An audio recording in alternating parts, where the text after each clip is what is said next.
What is up, Daybreak Community Church? I miss you guys. I miss being together. It was so good getting a chance to broadcast our service from our church sanctuary last Sunday.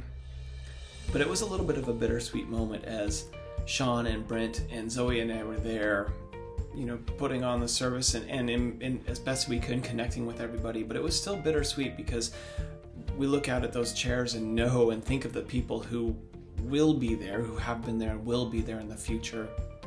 Looking forward to that time when we get to celebrate the Lord's presence in the same room together. In the meantime, I remain grateful for this avenue, for this opportunity to reach out and share some thoughts and share some encouragement and share a little bit of life together, even though it's through a camera and a screen. I will say I have been impressed and encouraged by the way Daybreak Church has kept hold of its community DNA. This is part of what it means to be Daybreak Church, that we share this journey together, that we live part of this life together. That's who we are about in many ways as a church. And I've been encouraged to see that we're still about that business even in these days. I've witnessed people connecting over iConnect groups, over phone calls. People have been telling me that they've been connecting over email and stuff like that. And I just want to encourage you, take advantage of those avenues while they're what we have. Reach out to one another and connect with one another. It's something that's vital to who we are as a church, to pour into the lives of one another, to, as Proverbs say, to sharpen one another in the faith. I encourage you to continue to be about that business while those are the avenues we have. I'll tell you, just for my sake, I have been feeling, for whatever reason, I don't know if it was the weather or just this prolonged isolation, I've been feeling kind of low the last couple days, and I was just feeling this quarantine. I was just feeling the sorrow and hurt of this season, and I was just feeling it kind of in my bones, and the Lord kept giving me these two words, and they weren't necessarily what I wanted to hear, because I wanted to hear, deliverance. I wanted to hear miraculous rescue, but what I was hearing was stand firm.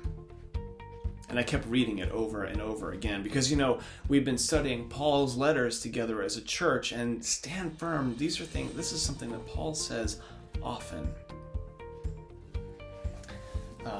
Let me share this from Philippians chapter 4. He says, "So then, my brothers, you are dearly loved. You are longed for. My joy and my crown. In this manner, stand firm in the Lord." Stand firm. He says that many times in his letters. And I love the way the Greek kind of populates that. It fills that in. It means remain in the same state. Remain in the same state of being, no matter the climate in which you find yourself. I immediately think of an ice cube there, and the way that an ice cube is happy to remain in that state as long as it's in the freezer, right? But as soon as you bring it out and put it in a warm beverage, or just leave it out on the countertop or something, it will change based on its climate. It will change based on its surroundings. But Paul's saying you can't be like that. No matter the climate you find yourself in, no matter the place, situation you find yourself in, stand firm in the faith. Remain in the faith. Christians are not set apart in the world in the way that we avoid suffering. We are set apart in the world in the way that we respond to suffering, that we stand firm in the faith, that we hold on to joy and a hope that we know comes in the morning. Stand firm.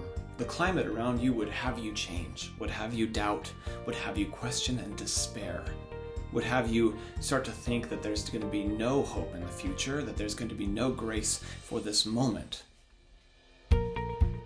Don't change because of the climate. Stand firm in the faith, knowing who you are and knowing whose you are, and maintain.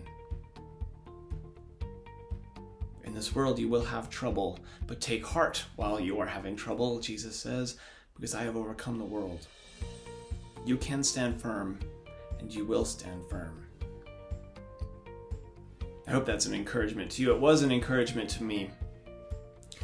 There's a lot going on in the life of our church, and I would just remind you that we should stay connected in these days. There's a lot of different ways that we are making efforts to make those connections available. As many of you know, we have groups that meet after service on Sundays. Those are chances both for discussion about the sermon, both for discussion about the scripture that we learn from on Sundays, but also a chance just to see and be seen, to fellowship together, to remind one another that when you stand firm, you're not standing firm alone. So I would encourage you, take advantage of that on Sunday mornings, but there's so much more than just that. We also have groups that are meeting. There's a group that's meeting on Tuesday evenings, and they're actually just beginning a new series on Tuesday evenings. If you're looking for a group to get plugged into, Tuesday nights would be this is a good chance to get plugged into that group. Thursday night also is beginning a new series right now on Thursday nights on 1 John. I would encourage you, Tuesday night, Thursday night, those are going to be fantastic studies. The Thursday night group is actually a study of 1 John taught by Pastor Brent. He's leading kind of a video lesson, and then followed by a group discussion on Thursday nights.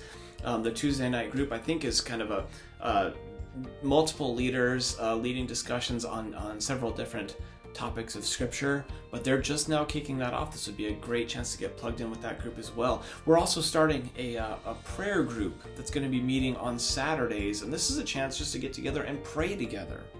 Be looking for that coming up in the next couple weeks, a chance to just get together here on a screen and be praying for one another and share prayer requests and have those prayer requests brought to the Lord by brothers and sisters. Another thing that I'm particularly excited about is the other pastors and I have decided to create a pastor's kind of podcast. When Sean and Brent and I get together and discuss things, it's oftentimes, it's an experience we thought that others might want to share as well. So we've decided that we're going to create a podcast, a video podcast, if you will, covering some of the questions that we've had asked us by Daybreakers, by members of the faith community, but also questions that we wanted to ask each other and just hear one another's thoughts there. So that'll be a chance once again for you just to tune in and to connect with the pastoral staff in kind of a fun, lighthearted way. My friends, the victory is won. What remains for us is that we stand firm.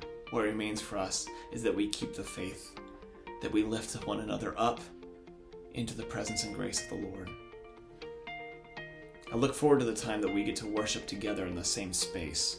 But until then, know that we are still worshiping together, and that when you stand, you do not stand alone.